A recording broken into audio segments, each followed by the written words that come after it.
Cydweithio dros ei llwybrau a thaim o'i hyd. Tiroedd ein dewinoedd ar gan yn un ar gwynt yr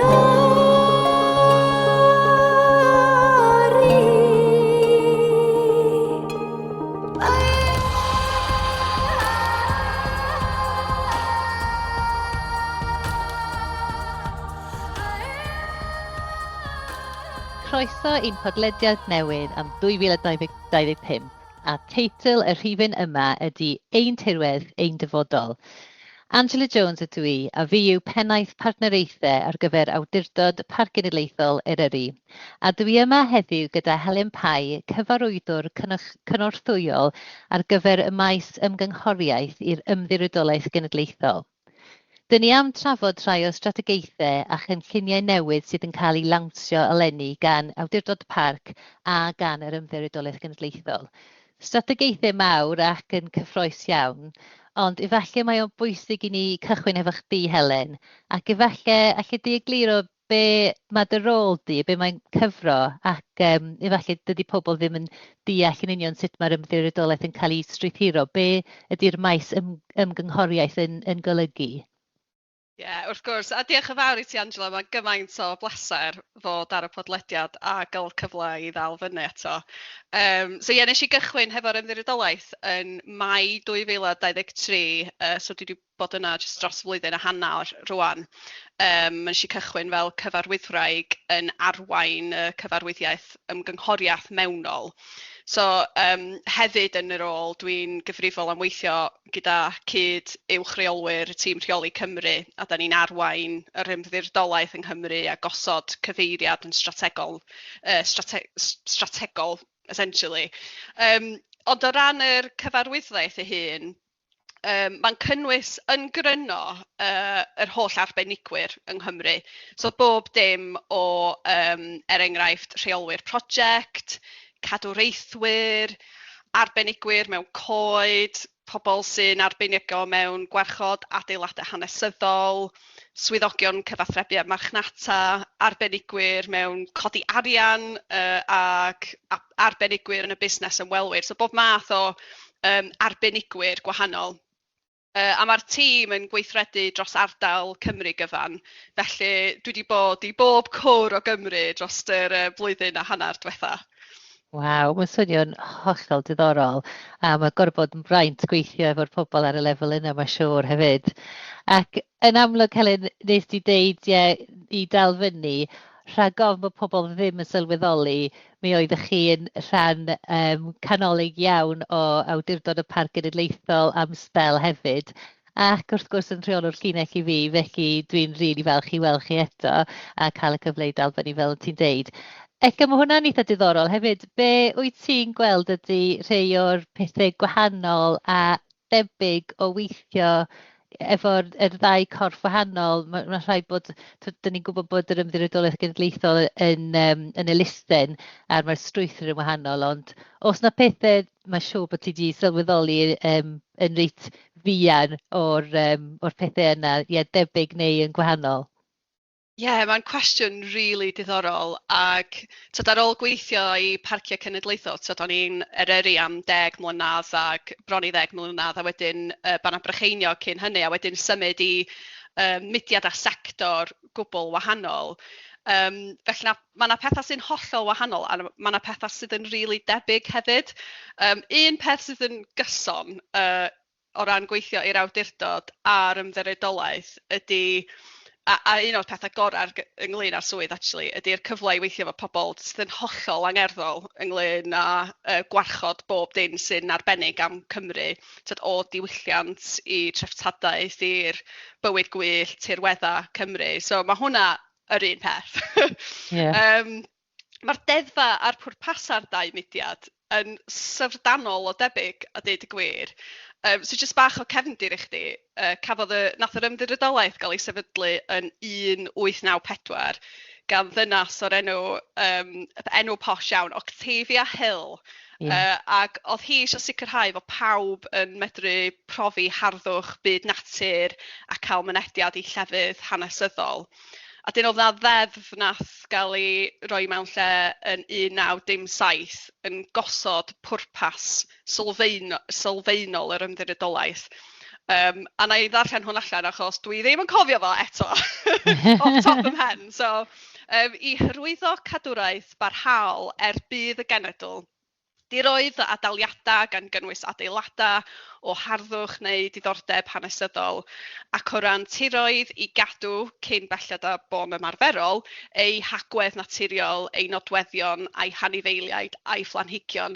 Felly'n gryno gwarchod a hyrwyddo tir, natur a pethau o diddordeb hanesyddol lles y genedl. Mae'n swnio'n familiar, dydy? Ie, yn union, yn union, ie. A wedyn 50 mlynedd yn ddiweddarach, nath y Parciau Cenedlaethol gael ei sefydlu, efo Eryri yn un o'r cyntaf. Ac, pwrpasa'r parc di gwarchod a gwella harddwch naturiol, bywyd gwyllt a threftadaeth diwylliannol, a hyrwyddo cyfleoedd i'r gyhoedd ddeall a mwynhau'r parc. So'n amlwg oedd y ddau beth mewn ymateb i'r ffaith fod ni'n rili gwerthfawrogi fod pobl angen mynediad, angen profiad o cefn gwlad, o natur, o diwylliant, a fod hwnna'n neud gwahaniaeth i hefyd gwarchod y llefydd yna. Dwi'n meddwl, o ran y gwahaniaeth, mae gen ti efo'r awdurdod, yr elfen ychwanegol o ceisio meithrin lles cymdeithasol ag economaidd cymunedau lleol. Felly, o ran y deddfa, swn i'n deud, hwnna di'r elfen ola na sydd yn neud yr gwahaniaeth mwyaf. A wedyn mae yna gwahaniaethau eraill hefyd, so mae'r parc yn cael ei ariannu yn bennaf gan Llywodraeth Cymru, a fel nes ti sôn, mae'r ymddiriedolaeth yn elusen, a mae bron i 2 treian o'n cyllideb ni'n dod o aelodaeth a rhoddion. So mae hwnna'n creu dewisiadau a ffocws gwahanol, dwi'n meddwl, i'r ddau gorff. Hefyd, mae ffocws yr ymddiriedolaeth, mae o'n un o tirfeddianwyr mwyaf Cymru, yn naturiol, da ni'n mynd i ffocysu ar warchod, gwella hyrwyddo tir a adeiladau dan yn perchnogaeth ni. Lle mae'r parc yn gweithio ar draws yr ardal y parc, dydy, ac yn gweithio llaw yn llaw efo cymunedau, tirfeddianwyr a partneriaid. Mae hwnna'n golygu eto gwahanol ffocws o ran gwaith, o ran perthnasau a ballu. Ond ti'n be sy'n diddorol a cyffrous i fi ydi fod y strategaeth newydd yr ymddiriedolaeth yn mae'n rhoi mwy o bwyslais a gweithio efo partneriaid. A gweithio tu allan i ffiniau ni hefyd. O'n i'n mynd i ofyn achos mae'n rili diddorol bod ti'n sôn am, yn amlwg mae gennym ni dyletswydd fel Parc Cenedlaethol i gweithio ar fydd cymunedau a economi lleol hefyd. Ond dwi wedi darllen yr strategaeth newydd sydd yn dod allan neu wedi dod allan wrth gwrs eleni efo'r ymddiriedolaeth, a mae yna ffocws lot fwy does ar gweithio hefo cymunedau, gweithio efo pobl. A na i jyst ddeud y prif teitl o'r strategaeth pobl a byd natur yn ffynnu a'r strategaeth chi hyd at 2035. Felly mae yna dipyn o newid yn fanna does, a mae hwnna'n rili diddorol. So y cydnabyddiaeth bod rhaid gweithio llaw yn llaw ar rhan byd natur efo bobl i helpu meithrin y perthynas a magu beth sy'n bwysig i genedlaethau'r dyfodol. Felly, so ydy hwnna'n sort of shift gwahanol neu dewis strategol oherwydd be dyn ni'n gweld fel argyfwng yn y byd natur? Yn bendant. Ac dwi'n meddwl mae'r parciau wedi gwneud hyn a mae'r ymddiriedolaeth wedi gwneud hyn ydy ymateb i be di gofynion mwyaf cymdeithas heddiw. Ac os da ni'n edrych ar, mae'r ymddiriedolaeth dros y blwyddyn a hanner dwytha, da ni'n gwneud lot o ymgynghori, siarad efo dros 70,000 o bobl, a'r negeseuon oedd yn dod allan yn gyson. Yn enwedig yr elfen argyfwng byd natur na. A wedyn mae yna 2 ardal arall hefyd fel nes i sôn. Mae yna bendant pwyslais yn dod drwodd o ran yr elfen o be da ni'n neud i warchod beth sydd gennym ni at cenedlaethau'r dyfodol, fel sy'n sôn.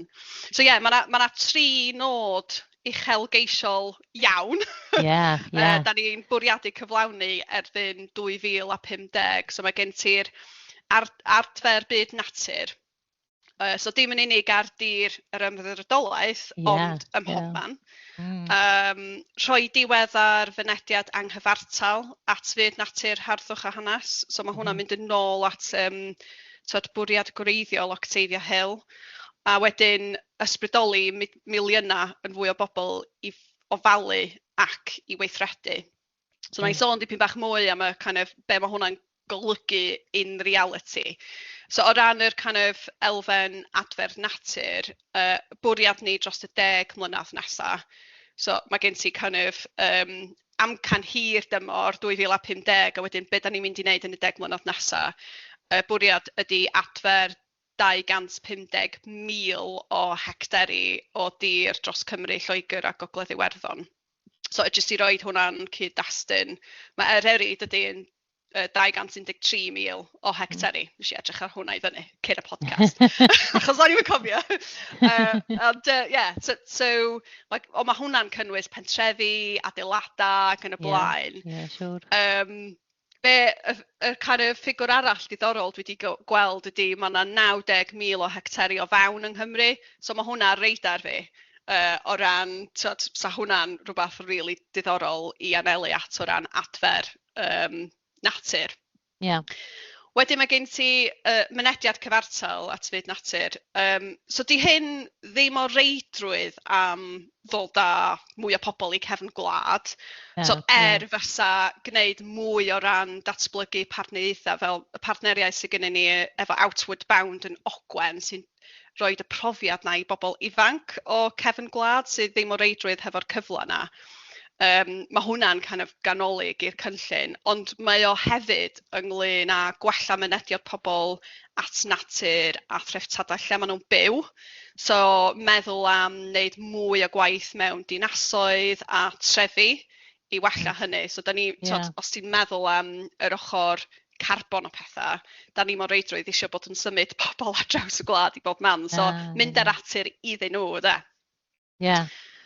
A wedyn yr trydydd elfen ydy'r ysbrydoli miliynoedd. So dwi'n licio meddwl am hwn fel basically troi pawb i fod yn nature geeks. A dydy hwnna ddim yn unig am ddylanwadu cymdeithas, ond mae o hefyd ynglyn â dylanwadu'r llywodraeth i wneud mwy i ofalu am natur, am ein afonydd, am y treftadaeth a diwylliant yng Nghymru. So mae o sef fedrwn ni gael pawb yn symud i'r cyfeiriad o fod isio gwarchod natur. Nes i sôn, da ni wedi siarad i lot o bobl dros y blwyddyn a hanner dwytha. So mae hwnna di roed y amcanion lefel uchel ma. Ac mae di wneud yn rili glir i ni beth sy'n dod allan o ran be mae cymdeithas angen gyn yr ymddiriedolaeth rwan. Ond i ni gallu llwyddo ar yr amcanion basically anfarth yma. Da ni angen help pawb, twyd? Sure. A dyna pa mae'r sgwrs heddiw yn rili diddorol. Da ni angen annog pawb i fod yn obsessed efo natur, ond hefyd o ran be da ni'n neud fel yr ymddiriedolaeth, mae ynglyn â gweithio mewn partneriaeth, ond da ni eisiau pobl i ddod yn aelod o'r ymddiriedolaeth hefyd, neu wirfoddoli i'r ymddiriedolaeth. Mae yna lot o gwahanol ffyrdd, mae pobl rwan wrth i ni fynd i fewn i'r strategaeth newydd yn gallu chwarae rhan yn yr symudiad yna. Un peth ti'n deud yna'n rili diddorol ydy, achos yn amlwg pennaeth partneriaethau, dwi wrth gwrs achos dyn ni yn union yr un peth a ti'n sôn amdan, dyn ni gorau gweithio mewn partneriaeth wrth gwrs yn enwedig fel y Parc Cenedlaethol, yr Awdurdod, dyn ni dim ond yn perchen llai nag 1% o tir y parc, felly mae'n hanfodol i ni gweithio hefo'r Ymddiriedolaeth Genedlaethol a pawb arall sydd yn byw ac yn gweithio yn y tirwedd mae'n llawn amser. Ond ella rhywbeth nath rili sefyll allan i fi oedd y perthynas na bod pobl ddim yn gweld byd natur just mewn llefydd fel Parc Cenedlaethol, neu maen nhw gorau mynd i'r ardaloedd yma i cael y cyswllt yna efo natur. Mae o gwmpas ni gyd, tydi, pob amser. Dim ots le ydyn ni yn y gwlad, wrth gwrs. Mae yna natur yna i ni werthfawrogi ac i deall dipyn fwy amdano fo. So mae hwnna'n rili uchelgeisiol fel corff neu fel mudiad. Dyna beth ydych chi yn anelu cael y cyswllt yna yn ôl fel petai, neu ella'n fwy gry y pobl yn deall dipyn fwy am i milltir sgwanw fel petai, ie? Ie, yn union. Ac, pan ti'n gweithio i'r Parc Cenedlaethol, ti'n dysgu yn fuan, mae'r profiad mae pobl o cysylltu hefo natur yn cael effaith am byth, dydy? Ie. Ac os fedri di sicrhau fod pawb yn gallu gael y cyfle yna, ddim just y pobl sy'n gallu fforddio i trafeilio i'r Parc Cenedlaethol. Wedyn ti'n mynd i kind of creu'r symudiad yma o bobl sy'n eisiau gwarchod llefydd fel y Parc Cenedlaethol, achos maen nhw'n kind of dall pa mor bwysig ydy natur yn y lle cyntaf. A pa mor bwysig mae natur, ddim just i natur ei hun, ond i pobl ac i'r effaith mae hwnna'n gael ar iechyd meddwl a bob dim mewn ffordd. So, mae o'n uchelgeisiol, ond beth sy'n rhoi hyder i fi ydy, os dwi'n meddwl am be nath yr ymddiriedolaeth ddeu fod ni'n mynd i wneud 10 mlynedd yn ôl o ran yn strategaeth ni. Enghraifft, oeddwn ni'n sôn am kind of targedau penodol ar adfer byd natur. Erbyn heddiw, da ni wedi cyflawni rheini. Felly dwi'n quietly confident fod gennyn ni'r kind of pobl, y partneriaethau mewn lle i ni allu cyflawni be da ni'n deud, da ni'n mynd i gyflawni dros y 10 mlynedd nesaf ac i fyny at 2050. Ond fel oeddech chdi'n deud, mae o'n mynd i cymryd mwy o waith weithio mewn partneriaeth. Mae'n mynd i cymryd ni'n rhoi kind of shift i'n adnoddau ni i'r gwaith yna, rhoi mwy o amser i'r gwaith yna, a rhoi mwy o pwyslais ar y kind of elfennau cry yma sy'n dod allan o'r strategaeth newydd. A mae o'n, ddylsai deud hefyd, mae'n amser byd gyffroes i ni fel awdurdod yn ni hefyd yn y proses o cyhoeddi ein adroddiad cyflwr y parc. Felly mae hwnna yn casgliad o data sydd yn dangos i pawb le ydyn ni fel Parc Cenedlaethol, ac allan o hynny mae gennym ni blaenoriaethau sydd yn reit amlwg. Dyn ni eisiau symud ymlaen hefo at y dyfodol hefyd. A rydyn ni wedyn yn adolygu ac yn gweithio trwy 2025 ar ein cynllun rheolaeth, prif cynllun rheolaeth ni, cynllun Eryri, a fydd hwnna'n cael ei adolygu ac wedyn lansio yn blwyddyn nesaf. Ond yn union fel yr Ymddiriedolaeth Genedlaethol, dyn ni'n clywed a mae'r data yn dangos i ni bod yr un fath o blaenoriaethau hefo ni gyd, wrth gwrs. Felly, dyn ni yn gweithio'n agos fel mediadau efo'n gilydd be bynnag, ond mwy o hynny at y dyfodol, a dyna'r ffordd dyn ni gyd yn mynd i gellu lwyddo pawb cymryd rhan mewn hwnna hefyd. Ac ella dyna un o'r pethau dylsyn ni pwysleisio ydy pam mae o mor bwysig bod pawb yn cyffredinol yn dod ynghlwm yn y strategaethau yma ac yn cymryd rhan pan dyn ni ofyn am barn pobl neu mynd allan i ymgynghori. Mae'n oll bwysig tydi bod pobl yn cymryd rhan mewn hwnna ac yn helpu ni deall beth sydd yn bwysig iddyn nhw gallu gweithredu at y dyfodol. Yn bendant, da ni wedi gweithio efo'n gilydd ers blynyddoedd, do, Angela.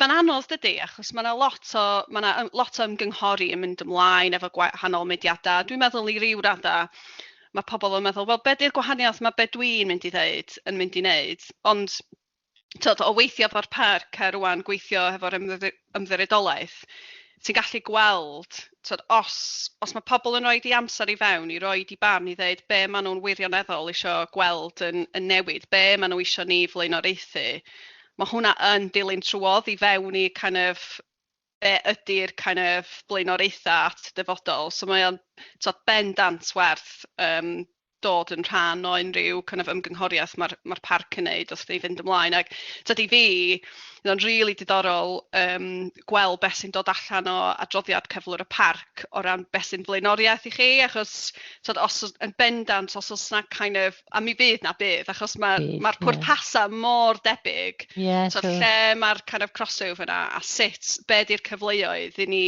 gallu adeiladu ar y gwaith partneriaeth sy'n digwydd yn barod. Cyfnod cyffrous iawn o flaen ni, heriol wrth gwrs, ond mewn ffordd da wrth gwrs, a falch glywed ti'n deud bod ti'n hyderus am hynna. Dwi'n teimlo'r un fath, da ni'n mynd i fewn i cyfnod rili newydd, mae yna strategaethau rili da allan na, ac adeiladu ar y perthynas cry sydd rhwngthon ni. Felly, jyst i fi diolch i chdi Helen am roed y trosolwg yna i ni heddiw a deall tipyn fwy am dy waith rili diddorol efo'r Ymddiriedolaeth Genedlaethol. Hefyd, jyst i diolch i chi gyd i amrando heddiw a i gadw bod y podlediad nesaf yn mynd i fod yn un Saesneg am yr awyr dywyll o'r enw Eryri by Night, The Magic of Dark Skies, a fyddwn ni'n edrych ymlaen i glywed gan y swyddog awyr dywyll a y tîm arall o'r parc yn sôn am y pethau diddorol yna. Felly, diolch yn fawr iawn i chdi, Helen. Diolch, Angela.